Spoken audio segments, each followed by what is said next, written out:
billahi minash shaitanir rajim. Bismillahirrahmanirrahim. Alhamdulillah wassalatu wassalamu ala rasulillah wa ala alihi wa sahbihi wa man wala amma ba'd. Besimtarë nderuar, vazhdojmë me nxjerrjen e mësimeve më madhështore nga një prej ngjarjeve më të rëndësishme të historisë islame, e që është betejë e Mu'tas, për cilën kemi folë gjërë dhe gjatë rreth asaj se çfarë ka ndodhur dhe se si Khalid ibn Walid radhiyallahu anhu ka arrit me shpartallu një prej ushtrive më të fuqishme të asaj kohe në një ekspedit të rrezikshme të asaj kohe, siç ka qenë ajo e Mu'tas, ku 3000 ushtarë musliman kanë luftuar përballë 200.000 ushtarëve romak dhe gasasin që kanë pas aleancë mes vete. Dhe kemi thënë se kjo normalisht i ka sjell një rrjedhë të lavdishme edhe të rëndësishme umetit islam, sepse ka qenë betejë e parë rajonale, edhe ndërkombëtare, edhe rajonale, që i ka dhënë jehon të lavdishme edhe të fuqishme imazhit të muslimanëve, fuqisë së të vërtetës. Nga se deri para kësaj beteje, musliman nuk i ka përfill askush. Një grush njerëzish ka dalë që të një pejgamber që po thotë se është pejgamber, nuk ka lutur në Muhamedin alayhi salam, edhe kërkush si ka dhënë rëndësi. Por kur e kanë fituar që të betejë, normalisht me ndihmën e Allahut, në vitin e 8 Hijretit, atëherë krejt bota ka dëgjuar për këtë sukses, sepse e ka humbur betejën perandoria më e fuqishme asaj kohe, që ka qenë ajo romake. Teodori, vllau i Herakliut, vllau i perandorit asaj kohe, e ka humbur betejën përballë 3000 ushtarëve. Humbje e madhe. Për armisht e fitore e madhe për miqtë e Allahut, për muslimanë. Mësimi i parë që kishim me nxjerr për kësaj ngjarje të rëndësishme është ajo se besimi i patundur, i palëkundur në Allahun fuqiplot, edhe mbështetja tek Zoti i Madhërisëm, bën që muslimanët të përjetojnë sukses të paimagjinuar. Kur janë nisë për me zhvillu që të betejë, edhe kur e kanë pa që përballë vetës kanë një ushtri kaq të madhe, sikur se ka qenë ushtria e romakëve, disa prej sahabëve janë friksu. Edhe kanë filluar me diskutuar mundësinë e tërheqjes. Kanë thonë, ndoshta do të ishte më mirë me u tërheq, sepse përballë ty nëse kemi mundësi me fitu. Kemi me shku dëm krejt, kanë me na shfaros, me na azgjësu.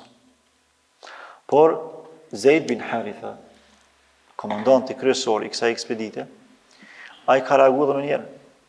Ka thonë, pe kur na muslimant kemi luftu me armë edhe me numra. Ne luftojmë me fe. Ne nuk luftojmë me armë edhe me numra. Ne luftojmë me fe. A keni harru Bedrin?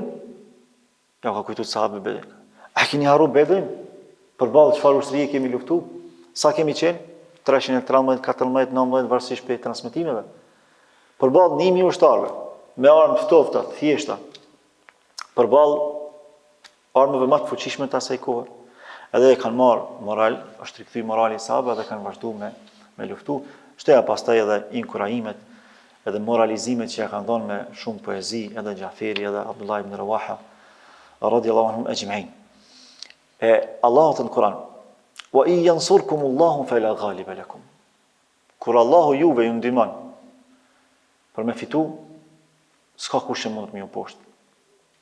Kjo pjesë, apo ky pasazh kuranor tregon se fitorin e garanton Allahu, jo na. Jo inteligjenca jo, jo fuqia jo materiale, as armatimi jo, as strategjia jo. Këto janë mjete që ndihmojnë për realizimin e qëllimit.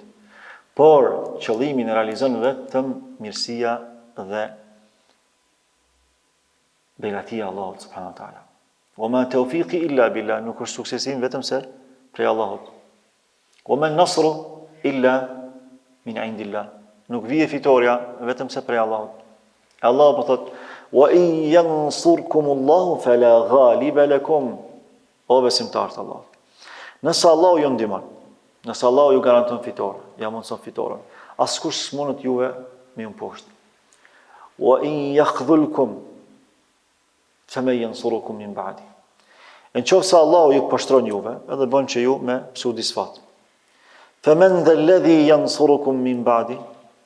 Atëherë kush është ai që juve mundet me ju ndihmu pas Allahut subhanahu wa taala? Prandaj thot wa 'ala Allahi falyatawakkalul mu'minun, atëherë vetëm tek Allahu le të mbështeten besimtarët. Dhe kjo praktikisht është dëshmu në betejën e Mu'tes. Besimtarët e Allahut janë mbështetë Allahut aq fuqishëm, ndonse para vetes kanë pas një prej ushtrive më të fuqishme, edhe në mobilizim, edhe në numër, edhe në strategji, edhe në përgatitje, edhe në çdo gjë tjetër. Por e kanë pas një fuqi që se ka asnjë ushtri e botës, fuqinë e imanit, pa lëkundshmërinë në bindjen se Allahu garanton fitore dhe pastërtinë edhe vlerësinë e qëllimit se atë luftë, atë betejë po e zhvillojnë vetëm për me arritë kënaqësinë e Allahut, për me shërby fesë Allahut, për me luftu zullumin, padrejtësinë, edhe për me garantu drejtësinë. Prandaj profeti i Zotit sallallahu alaihi wasallam gjatë gjithë kësaj betejë që ishte duke u zhvillu, ju kam treguar se po shpjegonte sahabëve që ishin prezent në Medinë, duke filluar pe sahabëve më të mëdhenj deri tek më të vegjëlit, se çfarë po ndodh. Edhe ka treguar se tash po e merr komandën Zeidi, e pas Zeidit do ta merr komandën Xhaferi, e pas Xhaferit do ta merr komandën Abdullah ibn Rawaha, edhe kështu ka ndodhur. Bjer Zeidi e merr Xhaferi, bjer Xhaferi shahid e merr Abdullahu. E pastaj më vonë ka thonë për Khalidin se pas tyre do ta merr Khalid ibn Walid, i cili do të bëhet shpatë për shpatave të Allahut. Kjo renditje që e ka përmend pejgamberi Allahut, kjo tregon për atë se si pejgamberi Allahut ka përdor strategji. Se si Rasuli alayhi salam nuk i ka nis kur sahabët vetëm se me strategji luftarake. Dhe udhëheqja urt edhe strategjia e përdorur në betejën përgjithësi, por edhe në jetën tonë përditshme, bën që mos me mungu sukseset. Allahu i plot fuqishëm tregon në Kur'an se si pejgamberi Allahut para çdo betejë i ka para përgatit sahabët, konkretisht ushtarët e tij. Edhe i ka mobilizuar në atë formë që s'ka pas mundësi me ndonë dhe një gabim nga ana e tij. Allah thot Kur'an, inna Allah yuhibbu alladhina yuqatiluna fi sabili saffan ka'annahum bunyanun marsus. Allahu don që kur ata luftojnë pra muslimanët të renditen pra me disiplinë maksimale, me organizim maksimal, sikurse ndërtesa e fortë. E keni pa një ndërtesë e fortë se si ka arrit ajo me u ndërtu fuqishëm përmes lidhjes së duhur të tullave, përmes puçitjes së duhur të tullave. Ajo e mban njëra tjetrën, pra ato e mban njëra tjetrën. Kështu i ka pozicionu pejgamberi Allahut sahabët, sepse Allah e don disiplinën, Allah e don strategjinë. Pra krahas besimit, bindjes së thellë, mbështetjes në Zotin fuqiplot, duhet edhe organizim, duhet edhe strategji. Sot ummetit islam i mungojnë pikërisht këto dy çështje bazike. E para, bindja e plot, bindja e thellë se Allahu sjell fitore. Dhe e dyta, organizimi dhe strategjia. Ka të tillë që janë shumë të bindshëm në Allahun, por ju mungon organizimi, ju mungon strategjia. Ka të tillë që kanë organizim jashtëzakonisht mirë, por ju mungon bindja. E çka do të më bëna? Do të më bëj ato që e kanë bërë sahabët. Fillimisht do të më kultivu bindjen se Allahu kur don çdo gjë realizohet. Ja Allahu na i freskoi zemrat me këtë që ndodhi në Palestinë. 2 vite luftë të mërshme, luftë makabre. Do të thonë janë gjujt 200 herë ma shumë bomba se sa janë gjujt Hiroshima dhe Nagasaki. Tash para mendoni çka ka përjetuar popull. Ama nuk është thënë shpirt, subhanallah. As fëmijët e tyre s'janë thënë shpirt. Bindja çka do të thonë. Organizimi ka qenë mi shfaros krejt. 2 zgjidhje kanë pas, ose mu zhvendos krejt, ose mu shfaros krejt. Këta çka kanë thonë? Ja Nasr, ja shahada. Ato 2 gishtat që i qenë palestines nuk i qenë për demokrasi, që ta keni të qartë, po për çdo të dyja.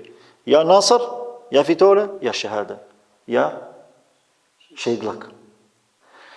Edhe përballë botës, jo përballë një shteti, një për shtetet më të fuqishme të botës, po përballë botës. Pse përballë botës? Sepse këtë bota ka quar matim për me përkra shtetin që i ka sulmu. Realisht, këtë bota i ka luftu ata. Për pos kuptohet atyre që janë pozicionuar me drejt, që mos t'u hym në hak. Por fuqit më të mëdha të botës i kanë sulmuar ata me armatimin e tyre, i kanë sulmuar. Edhe këta nuk janë shfaros. As nuk janë shvendos, as nuk janë shfaros. Pse? Se Allahu po thotë: "Wa in yansurkumullahu fala ghaliba lakum." Nëse Allahu ju ndihmon, s'ka kush që ju poshtë me juve. O krejt matematikat e tyre Allahu i prish. Se fundi janë matematika njerëzore, janë kalkulime njerëzore. Edhe nëse janë për fuqive botërore. Po është një fuqi mbi të gjitha fuqitë njerëzore. Fuqia Allahu subhanahu wa taala. Pastaj organizimi, strategjia, mosdërzimi, konsistenca, vazhdueshmëria nuk vinë fitoret lehtësisht. Nuk vinë sukseset lehtësisht. La raha bir raha. S'ka rahatlëk me rahatlëk, ka thënë Ibn al-Qayyim. Rahatlëki arrihet me vështirësi, me mundim. Vetë xheneti nuk arrihet me rahatlëk. Huffetil jannatu bil makari. Është rrethu xheneti me vështirësi, me mundime, me të lashe, me sprova. Duhet me kalu bagi do shtresat të lasheve, të sprovave për me arrit tek bërthama e xhenetit, tek mirësia e xhenetit, tek burimi i pastër. Pastaj për mësimeve të radhës është dhe ajo se kur nuk duhet me hub bindjen që edhe pse je i pak numër, si ushtri, si grup, si organizim, po në anën tjetër, edhe kur nuk duhet me nënvlerësu një grup tjetër të armiqve, edhe nëse janë të pak numër. Allah thënë në Kur'an: "Kam min fi'atin qalilatin ghalabat fi'atan kathiratan bi idhnillah." Sa grupet vogla i kanë poshtë grupet mëdha me lejen e Allahut. Ky ajet është i përgjithshëm. Vlen edhe për muslimanët dhe për jo muslimanët. Sa grupet vogla prej muslimanëve, prej besimtarëve në historitë njerëzimit i kanë poshtë grupet mëdha prej jo besimtarëve. Por në anën tjetër, sa grupet vogla prej jo muslimanëve i kanë poshtë edhe muslimanët. Edhe nëse kanë qenë më të shumtë në numër. Por ajo që realisht garanton sukses dhe fitore është ajo që përmendëm paraprakisht, bindja e thellë dhe organizimi i duhur. Momenti kur muslimanët e kanë shpërfill ose bindjen ose organizimin apo strategjin, kanë pësu disfat. Shembull konkret e kemi pas Uhudin. Uhudi ka qenë fitore për musliman, derisa nuk i kanë lëshu pozicionet e tyne të porosituna prej pejgamberin Zotit. Pra, e kanë shpërfill organizimin.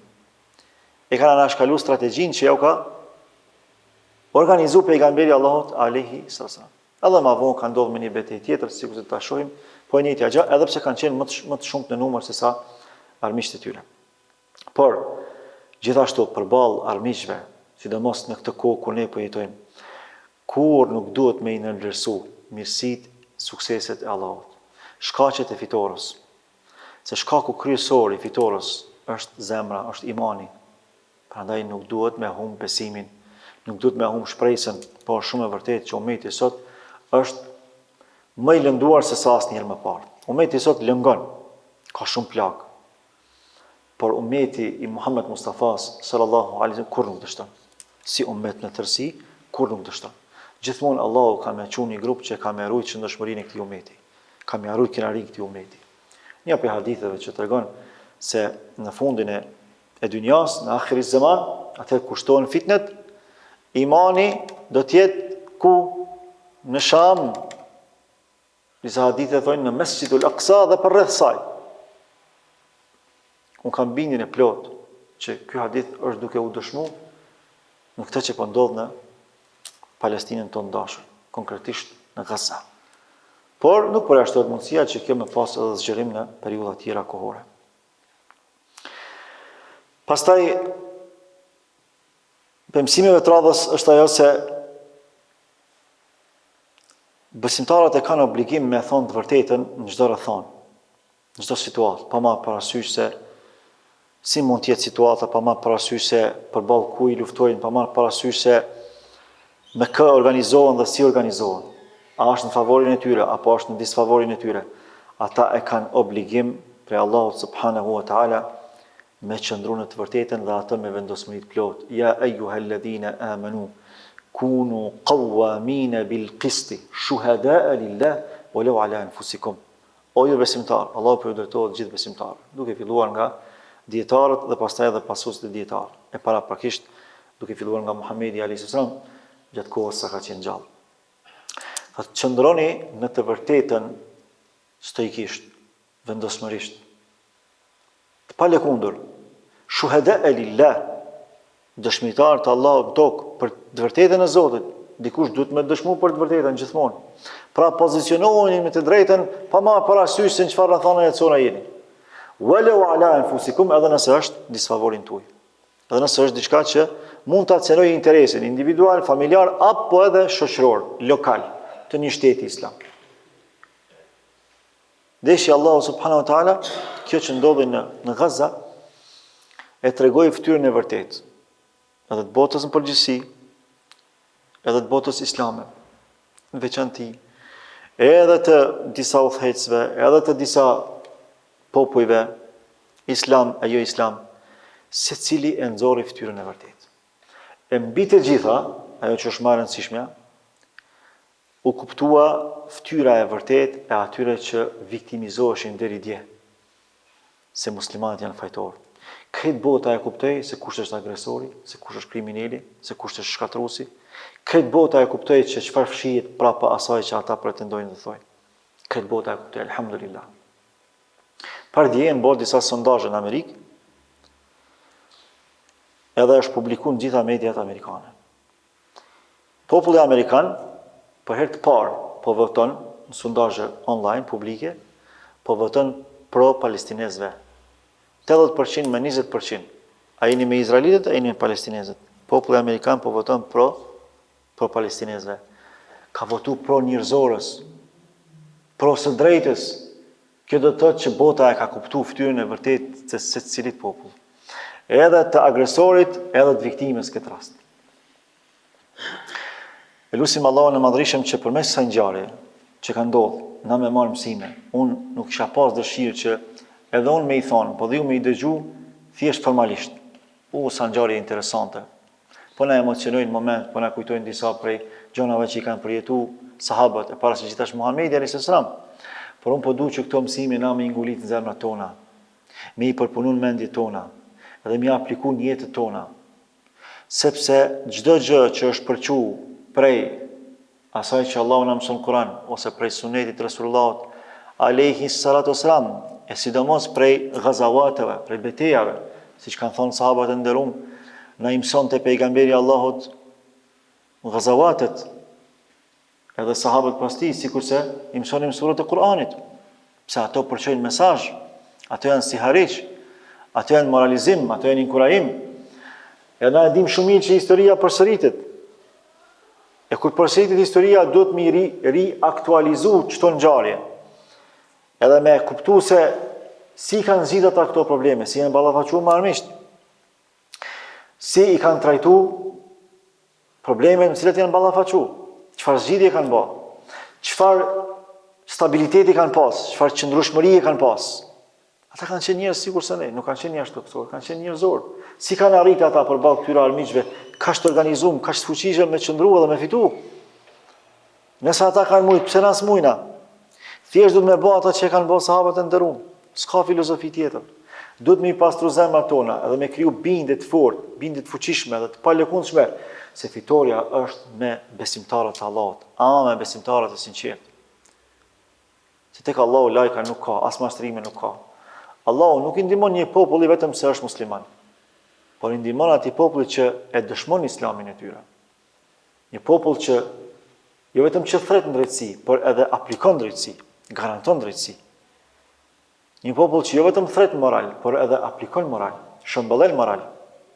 Një popull që bëhet model i asaj çfarë Allahu thot dhe çfarë mëson Muhamedi sallallahu alaihi wasallam, kaq se përket këtyre mesazheve dhe mësimeve që nxirren ndërmjet kryesore të kuptohet, nuk po duam të zgjat më tepër. Nëse keni ndonjë pyetje, urdhroni.